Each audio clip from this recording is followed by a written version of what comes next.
오늘 말씀은 여러분들이 다 아실 만한 아주 쉬운 성경 퀴즈로 시작해 보겠습니다. 믿음의 조상 아브라함은 몇 명의 아들이 있었을까요? 7명. 네, 확실합니까? 예, 7명이라고 우리는 많이 알고 있는데 7명의 키까지 알고 있죠? 예, 그 중에 하나는 키가 크고요. 예, 나머지는 작다고 알고 있습니다. 왜 그럴까요? 성경에 보면 아브라함의 아들은 먼저 이스마엘이 있고요. 이삭이 있고요. 그 다음에 25장에 보면 그두라라는 후처를 얻어서 아들 6명을 더 낳습니다. 합하면 8명이거든요. 그러니까 믿음의 조상 아브라함은 8명의 아들이 있었는데 우리는 왜 다 7명이라고 알고 있고 그 중에 하나는 키가 크고 나머지는 작다고 알고 있을까요? 예, 노래 때문이죠. 예, 믿음의 조상 아브라함은 7명의 아들이 있었는데요. 자, 그럼 그 노래 정체는 뭘까요? 왜 성경에 있지도 않은 7명의 아들은 어디서 나온 겁니까? 여러분, 이요섭이라고 하는 동요 작가가 있는데 그분이 굉장히 유명한 분입니다. 산중호걸, 악어떼 이런 아이들이 막 놀라는 그런 노래를 만든 분인데 그분 노래 중에 뚱보 아저씨라는 동요가 있어요. 이렇게 가사가 됩니다. 뚱보 아저씨 집에는 7명의 아들이 있었는데요. 그 중에 하나 키가 크고요. 나머지는 작대요. 오른손 흔들어요. 왼손 흔들어요. 엉덩이는 흔들어요. 이렇게 이어지거든요. 그러니까 그 노래가 교회 안으로 들어온 거죠. 들어와서 교사들이 그것을 아이들한테 이렇게 레크리에이션을 하면서 자기도 모르게 아이들이 세뇌가 된 거예요. 그래서 우리도 나도 모르게 믿음의 조상 아브라함은 7명의 아들이 있었다고 이렇게 나오는 거죠. 여러분, 이게 실은 여기까지는 괜찮아요. 뭐 아브라함의 아들이 7명이든 8명이든 별 상관없어요. 중요한 건 뭐냐면 우리가 늘 습관적으로 부르고 익히고 나누는 것들이 우리 안에 내재되어서 하나의 보이지 않는 잠재의식을 형성한다는 데 있어요. 그래서 오늘 제가 좀 걸고 넘어지려고 하는 찬양은 따로 있습니다. 뭐냐면 오늘 본문 물이 변하여 포도주 됐네를 담고 있는 바로 그 찬양, 예수님이 말씀하시니라는 찬양이에요. 그게 제가 보기에는 훨씬 더 문제가 있어요. 왜 문제가 있냐면 잘 들어보세요. 1절 가사는 예수님이 말씀하시니 물이 변하여 포도주 됐네. 2절은 예수님 말씀하시니 바디메오가 눈을 떴다네. 3절은 예수님 말씀하시니 죽은 나사로가 살아났다네. 4절은요 예수님 말씀하시니 거친 바다가 잠잠해졌네. 여기까지는 좋아요. 이 가사가 예수님의 기적에 대해서 아주 요약해서 잘 보여주고 있어요, 명확하게. 근데 중요한 건 이렇게 1, 2, 3절에 각기 다른 아주 중요한 사건들을 포진시켜 놓고 후렴이 와서는 이 모든 걸 다 뭉뚱그려서 예수님 나에게도 말씀하셔서 새롭게 변화시켜 주셔서 이렇게 끝나거든요. 그런데 이게 문제가 많아요. 왜냐하면 앞에 나온 각각의 사건들을 각각의 의미, 왜 그 기적을 행하셨는지를 고민 없이 그냥 와 신기하다, 와 변화됐네, 나도 변화시켜 주소서, 이렇게 단순하게 적용을 하면 접근한다는 거죠. 무슨 말이냐면 성경에 나오는 각각의 예수님이 행하신 기적들을 바라볼 때 우리는 어떻게 봐야 되냐면 각각의 사건이 왜 벌어지고 있고 어디서 벌어지고 어떻게 행하시는지를 유심히 봐야 되는데 그게 아니라 적당히 그냥 새롭게 변화시켜 주소서 이런 식으로 적용을 한다는 거죠. 이런 거예요. 예수님이 오병이어를 행하셨어? 와 대단한 능력이다. 내 문제도 좀. 예수님이 무리를 걸으셨어? 와 대단한 능력이다. 내 문제도 좀. 예수님 십자가에 죽였다 부활하셨어? 와 대단한 능력이다. 내 문제도 좀. 그러니까 어떤 본문도 읽든지 간에 관계없이 항상 적용은 뭐예요? 내 문제도 좀. 이렇게 되는 거예요. 그러니까 하나님의 하나님 되심, 하나님의 영광, 하나님의 충만하심, 이건 다 사라져버리고 그냥 나의 필요에 의해서 예수님을 끼워다 맞추는 식의 해석이 된다는 것이죠. 여러분, 성경 말씀을 우리가 오랫도록 읽어왔잖아요. 수십 년 읽어왔는데 맨날 큐티할 때 적용은 어떻게 돼요? 똑같아요. 어떻게 신기하게 본문은 다 다른데 적용은 맨날 똑같아. 그러니까 열심히 살고 복 주옵소서로 끝나요. 신기하죠? 그래서 저는 오늘 그걸 좀 걸고 넘어지자는 거예요. 앞에 나온 1, 2, 3절이 그렇게 아름답고 놀라운 사건들이라면 뒤에 후렴도 좀 각기 달라야 되는데 우리는 다 그냥 도매급으로 넘겨서 새롭게 변화시켜 주소서 땡. 그나마도 너무 피상적이지 않습니까? 새롭게 변화되는 게 어떻게 되는 겁니까? 그러니까 우리는 그 말씀을, 그 노래를 부르면서 자기도 모르게 예수님의 기적은 단순히 놀라운 일일 뿐이고 그저 한번 놀라라는 거고 나랑은 별로 상관이 없는, 이것이 나를 구속하시는 구원자이신 예수님과 어떤 상관이 있는지를 고민하지 않게 하는 그런 문제가 있는 찬양이라고 저는 오늘 여러분에게 도전하는 것입니다. 여러분, 우리가요 성경을 읽을 때 정말 중요한 게 있어요. 예수님의 기적을 읽을 때 첫 번째로 중요한 건 그 사건들이 왜 거기서, 왜 그 사람에게, 왜 그 말로, 왜 그 사건의 정황으로 이루어져야 하는가, 예수님은 왜 그 일을 행하시는가를 조금 집중해서 볼 필요가 있습니다. 일단의 선입견을 좀 벗어내고요, 그 본문이 무엇이라고 말하는가를 제대로 좀 관찰할 필요가 있습니다. 그리고요, 그 본문과 함께 그 주변의 본문들이 과연 무엇을 말씀하고 있는지 비교해서 볼 필요가 있어요. 이것을 좀 구별해 말씀드리면, 하나를 집중해서 관찰하는 것을 정독이라고 한다면, 여러 가지를 비교해서 보는 것은 다독이 되겠죠. 성경은 정독할 필요도 있고 다독할 필요도 있습니다. 그러면서 진짜 성경이 말하는 것이 뭔지를 발견하는 눈이 길러지는 거예요. 그리고 두 번째는 더 중요한 건데, 바로 구속사적 성경 읽기가 필요합니다. 구속사적 성경 읽기란 뭐냐면, 성경을 읽을 때 성경의 주제를 여러분 아시잖아요. 오병이어 멘토링 담임 목사님께 배운 분들은 다 아실 겁니다. 구약의 주제는 오실 메시아 예수 그리스도, 신약의 주제는 오신 메시아 예수 그리스도. 성경은 전부 예수님에 관한 책이에요. 그러니까 예수님에 관한 이야기로 모든 본문을 읽어야 한다는 거예요. 그런데다가 예수님의 어떤 이야기냐? 인간을 구속하러 오신, 죄인된 인간을 구원하시고 죄를 사해 주시고 천국 백성 삼으시는 예수님의 구속 사역으로 모든 사건을 다 대입해서 봐야 한다는 거예요. 그것이 구속사적 성경 읽기입니다. 자, 이런 구속사적 성경 읽기로 본다면 우리가 부른 그 찬양, 예수님이 말씀하신 이에 2, 3, 4절은 정말 놀랍고 풍요로운 적용이 가능합니다. 먼저 2절, 바디메오가 눈을 떴다네. 어떤 것이죠? 어둠을 헤매이는 우리를 예수님께서 찾아오셔서 만나주시고 빛 가운데로 인도하신 거죠. 어두운 데 있는 우리를 귀한 빛으로 인도하시고, 불을 완전한 우리를 완전하게 하시고, 막혀있는 우리의 담을 뛰어넘게 하시고, 하나님의 수준으로 하나님께서 우리를 끌어올려주시는, 막힌 담을 허시는, 막힌 문을 여시는, 어둠을 빛으로 바꾸시는 예수 그리스도, 그분의 구속사역이 담겨 있어요. 그리고 3절, 죽은 나사로가 살아났다는요, 사망 권세도 이기시는, 죽음도 힘을 잃고 무너지고 마는 생명이신 예수 그리스도, 우리의 모든 절망을 이기게 하시는 예수 그리스도. 인간이 약한 이유는 두려움 때문인데요, 두려움은 죽음에서 옵니다. 그 죽음을 이기게 하는, 두려움을 내어 쫓는 힘과 능력이 예수 그리스도 안에 있다는 선포입니다. 그리고 4절, 거친 바다가 잠잠해졌네는 이제는 인간만의 문제가 아니라 넘어서서 모든 피조물에게, 모든 만물에게, 모든 대자연에게 예수님은 하나님이라는 거예요. 그분은 만군의 주요, 만왕의 왕이요, 모든 만물의 주인이라는 것입니다. 그것을 선포하는 예수님의 왕되심, 예수님의 죽으심과 부활하심을 선포하는 찬양이 바로 예수님이 말씀하신 이에요. 그렇다면 오늘의 본문인 1절, 예수님이 말씀하시니 물이 변하여 포도주 됐네. 이건 어떻게 읽어야 될까요? 만약에 여러분 오늘 본문을 구속사적 성경 읽기로 읽지 않는다면 어떤 일이 벌어지냐면 이렇게 읽을 수 있습니다. 결혼식장에 포도주를 나눠 마시면서 사람들이 분위기를 무르익고 가다가 포도주가 떨어진 거예요. 그러니까 분위기가 싸늘해졌어요. 에이, 집에 가자. 이렇게 됐는데 예수님이 그걸 보시고 어머 안 되는데, 그리고는 물을 떠다가 포도주를 만들어 나눠주셨어요. 그거 먹고 사람들이 와 다시금 잔치하자라고 오늘 본문이 읽혀질 수 있습니다. 그런데요, 중요한 거, 여러분 예수님이 포도주가 떨어져서 분위기가 싸해졌을 때 분위기 바꿔주려고 포도주 채워주는 분이십니까? 그렇다면 예수님은 이제부터 뭐 해야 됩니까? 주말마다 결혼식장 다녀야 돼요. 왜? 언제 떨어질지 모르니까. 포도주가 언제 떨어질지 모르는데 예수님 가만히 계시면 안 되죠. 결혼식장마다 다니면서 혹시 포도주 안 떨어졌나요? 혹시 포도주 남았나요? 이거 확인하고 다니셔야 돼요. 예수님은 그런 분이 아니세요.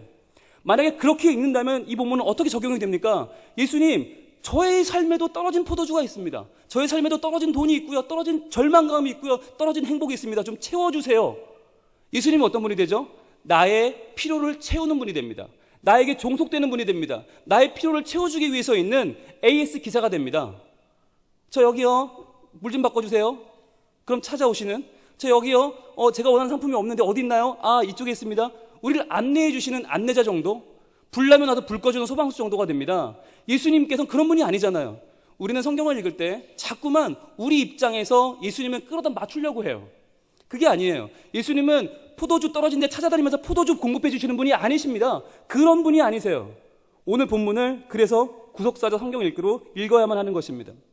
오늘 본문을 구속사적 성경 읽기로 읽을 때 새롭게 봐야 될 부분은 바로 11절입니다. 10절까지의 사건이 끝나고 요한은 11절에서 이렇게 이 사건을 평가하고 종합합니다. 예수께서 이 첫 표적을 갈릴리 가나에서 행하여 그의 영광을 나타내심에 제자들이 그를 믿으니라. 두 가지 중요한 단어가 나오는데 표적과 영광입니다. 표적이 뭐죠? 여러분, 요한은요 표적과 영광이라는 말을 굉장히 좋아해요. 그래서요 그는 다른 복음서보다 월등히 많이 이 단어를 씁니다. 표적이란 말이 요한복음에만 17번 나오거든요. 영광이란 말은 25번 나오거든요. 다른 복음서보다 월등히 많아요. 왜냐? 요한은 예수님이 십자가에 달리시는 그 골고다 언덕까지 끝까지 같이 갔던 제자입니다. 그가 봤을 때 예수님이 행하신 이 가나안 포도주 사건은 단순히 포도주를 만든 사건이 아니라 예수님이 지셨던 십자가 사건을 보여주는 하나의 의미를 담은 예표라는 거예요. 즉 표적이라는 게 뭐냐면 그냥 특별한 일, 신기한 일이 아니에요. 기적은 특별하고 신기한 일이지만 표적은 단순한 기적이 아니라 그 안에 뭘 담고 있냐면 그 기적을 행하시는 분의 존재 양식을 담고 있어요. 그분의 존재 목적을 담고 있는 거예요. 그분이 누구시고 무엇을 하는 분이고 왜 우리에게 오셨는지를 보여주는 본문이 표적인 거예요. 자, 그래서 표적이란 말을 우리가 좀 쉽게 이해하면 여러분 광고 카피 아시죠?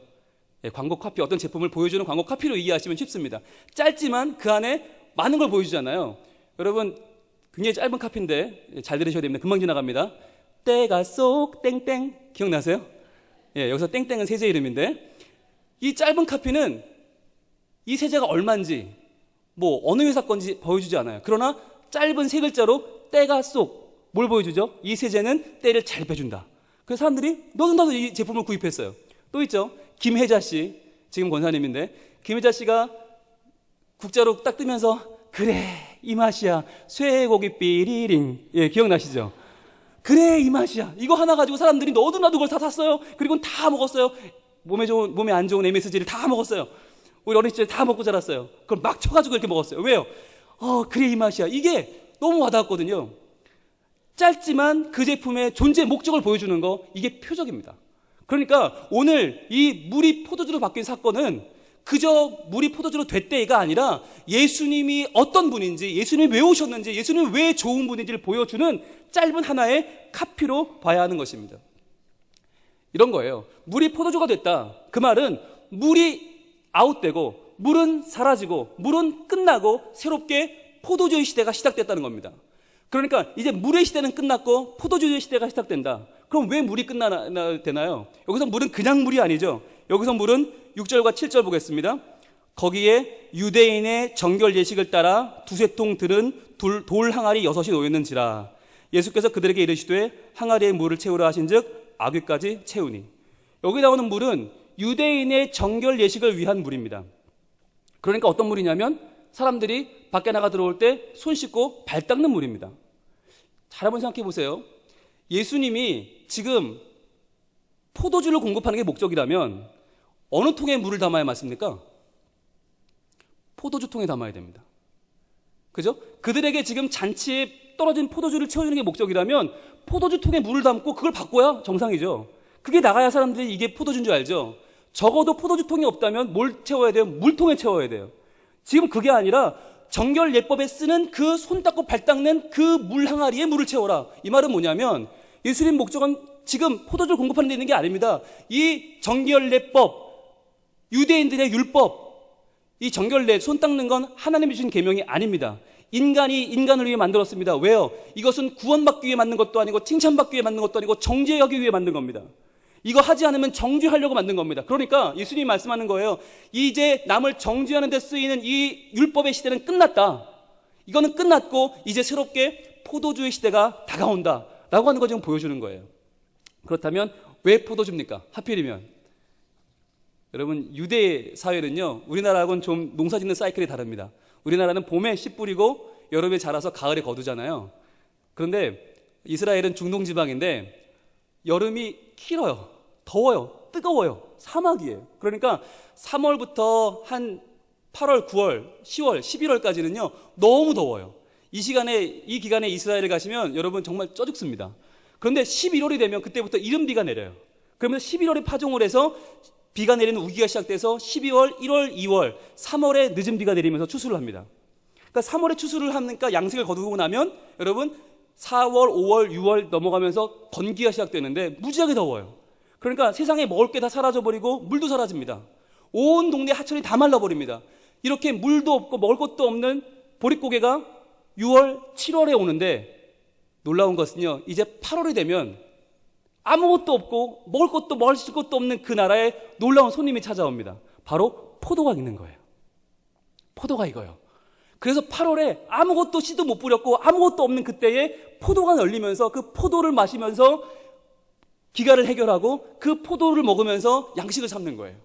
그래서 이스라엘 백성들에게 이 건기의 끝에 찾아오는 이 포도는 구원을 상징합니다. 이 포도는 감격입니다. 이 포도주는 마지막 때 하나님이 이루실 하나님 나라를 상징합니다. 그것이 포도주예요. 그래서요, 구약에 보면 여러 선지자들이 하나님이 가져오실 새로운 나라, 그 천국을 말할 때 포도주를 말합니다. 이사야 25장 6절입니다. 만군의 여호와께서 이 산에서 만민을 위하여 기름진 것과 오래 저장하였던 포도주로 연회를 베푸시리니 곧 골수가 가득한 기름진 것과 오래 저장하였던 맑은 포도주로 하실 것이며, 하나님이 그 마지막 날 이스라엘을 회복시키고 만민을 구원하는 그날에 포도주로 잔치를 여신다는 거예요. 그리고요, 요엘 3장 18절입니다. 그날에, 하나님의 날에 산들이 단 포도주를 떨어뜨릴 것이며, 단 포도주를 산들이 다 떨어뜨린대요. 그 포도주가 상징하는 것이 바로 하나님의 나라, 하나님께서 가져오실 천국의 모습입니다. 그러니까 예수님께서도 자신을 뭐라고 하셨어요? 나는 참 포도나무다. 내 아버지는 그 농부다. 예수님이 자신을 포도나무라고 했어요. 너희들이 그렇게 기다리고 있는 그 건기의 마지막에 터오르는 그 포도의 싱그러움, 그 포도의 탐스러움, 포도의 시원함, 그게 나다라고 설명하신 거예요. 그러니까 너희에게 찾아올 것은 이제 인간을 정죄하는 율법이 아니라 바로 참 포도된 나다, 포도주인 나다라는 것을 지금 보여주고 계신 것이에요. 예수님께서 유월절 만찬에 제자들에게 따라주시면서 받아 마시라, 이것은 내 피다 했던 것은 바로 포도주였습니다. 바로 하나님께서 주시는 구원의 표징, 예표로서 그 포도주를 사용하신 것입니다. 그래서 바로 인간의 율법은 다 지고 새롭게 하나님의 나라가 도래한다는 그 상징이, 그 표적이 바로 물이 포도주로 바뀌는 사건인 것입니다. 자, 그리고 표적과 함께 또 하나 우리가 주목해야 될 단어는 영광입니다. 예수께서 11절 이 첫 표적을 갈릴리 가나에서 행하여 그의 영광을 나타내시매, 표적을 행하신 이유는 하나님의 영광, 예수님의 영광을 드러내기 위한 것이었는데, 여러분, 영광이란 말은 원래 누구한테 쓰는 말입니까? 하나님께 쓰는 말입니다. 여러분, 영광이란 말이 히브리 원어는 무겁다는 뜻이에요. 무겁다. 그러니까 영광의 하나님을 찬양하는 것은 굉장히 무거운 아주 진중한 예배입니다. 거룩한 예배입니다. 그러니까 여러분, 예배를 가볍게 드리면 안 되는 거예요. 예배는 하나님의 영광, 무거운 것인데, 이 영광, 하나님을 나타내는 말을 요한은 예수님께 가져왔습니다. 요한복음 1장 14절입니다. 말씀이 육신이 되어 우리 가운데 거하심에 우리가 그의 영광을 보니 아버지의 독생자의 영광이요 은혜와 진리가 충만하더라. 이렇게 하나님이신 예수님을 나타낼 때 요한은 영광이란 말을 씁니다. 그런데 예수님은 이 말을 또 다르게 사용하세요. 자신의 죽음, 그 죽음을 통해서 이루실 역사를 영광이라고 합니다. 요한복음 12장 23절입니다. 예수님께서 예루살렘에 입성하셔서 이제 십자가를 지기 바로 직전입니다. 이렇게 말씀하세요. 예수께서 대답하여 이르시되 인자가 영광을 얻을 때가 왔도다. 인자가 영광을 얻을 때가 왔도다. 그 영광이 뭐예요? 바로 십자가입니다. 십자가의 구속입니다. 여러분, 십자가의 죽음을 나타내는 이 말 바로 다음 절이 24절이 바로 우리가 유명한 아는 절인데요. 내가 진실로 진실로 너에게 이르노니 한 알의 밀이 땅에 떨어져 죽지 아니하면 한 알 그대로 있고 죽으면 많은 열매를 맺느니라. 즉, 예수님 말씀하시는 영광의 때는 바로 한 알의 밀이 죽는 때입니다. 내가 십자가에서 죽을 것이다, 이 말을 할 때 주님은 영광이라고 표현하셨어요. 내가 이 땅에서 인간으로 사는 것이 아니라 십자가에서 달려 죽고 부활하여 만 인류의 구세주로 서는 것을 예수님은 영광이라고 말씀하셨습니다.